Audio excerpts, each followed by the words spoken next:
નમસ્કાર CB24 news સાથે હું રેશમા આપનું સ્વાગત કરું છું. તો સમગ્ર દેશ અને ખાસ કરીને ગુજરાતમાં ચોમાસું આગળ વધવા માટે સાનુકૂળ પરિસ્થિતિઓ સર્જાઈ છે. હવામાન વિભાગના જણાવ્યા અનુસાર આગામી 2 દિવસમાં દક્ષિણ પશ્ચિમ ચોમાસું ગુજરાતના વધુ કેટલાક ભાગોમાં આગળ વધશે. આજે વહેલી સવારથી જ રાજ્યના વિવિધ ભાગોમાં વરસાદી માહોલ જામ્યો છે. સુરતમાં છેલ્લા 15 દિવસથી લાંબી રાહ જોયા બાદ મોડી રાતથી વિધિવત ચોમાસું શરૂ થઈ ગયું છે, જેનાથી અસહ્ય બફારામાંથી મુક્તિ મળી છે.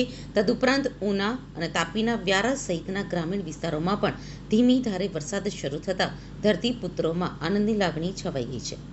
છેલ્લા 24 કલાકમાં રાજ્યના 33 તાલુકામાં વરસાદ નોંધાયો છે, જેમાં સૌથી વધુ સુરતમાં 2.60 ઇંચ તો સૌથી ઓછો વલસાડના ધરમપુરમાં 1 મિલીમીટર નોંધાયો છે. સુરતમાં છેલ્લા 15 દિવસથી લાંબી રાહ જોયા બાદ મોડી રાતથી મેઘરાજાની ધમાકેદાર બેટિંગ સાથે ચોમાસાની વિધિવત શરૂઆત થઈ ગઈ છે. જહાંગીરપુરા, અડાજણ અને પાલ સહિતના વિવિધ વિસ્તારોમાં વરસાદ પડતા લોકોને અસહ્ય બફારામાંથી રાહત મળી છે અને વાતાવરણમાં ઠંડક પણ પ્રસરી ગઈ છે. જોકે આ પ્રથમ ધોધમાર વરસાદે જ સુરત મહાનગરપાલિકાની પ્રી મોન્સૂન કામગીરીના દાવાઓની પોલ ખોલી નાખી છે. શહેરના ઉધના નવસારી રોડ જેવા વ્યસ્ત માર્ગો પર ઘૂંટણસમાં પાણી ભરાઈ જતા રસ્તાઓ સરોવરમાં ફેરવાઈ ગયા છે. તદુપરાંત ઉધના અને ડિંડોલીને જોડતા ભીમનગર ગરનાળામાં ડ્રેનેજ લાઈનો બ્લોક હોવાના કારણે ગંદા પાણી ઉભરાઈ આવ્યા છે અને આખો અંડરપાસ સ્વિમિંગ પુલ બની ગયો છે. રસ્તા ઉપર ભારે પાણી ભરાવાના કારણે અનેક વાહનો અધવચ્ચે જ બંધ પડી ગયા છે, જેના લીધે ઉધનાથી સચિન તરફ જતો મુખ્ય માર્ગ આખો ભારે ટ્રાફિક જામની ચપેટમાં આવી ગયો છે અને સચિન JIDC તરફ જતા હજારો નોકરિયાતો કલાકો સુધી રસ્તા ઉપર અટવાયા છે.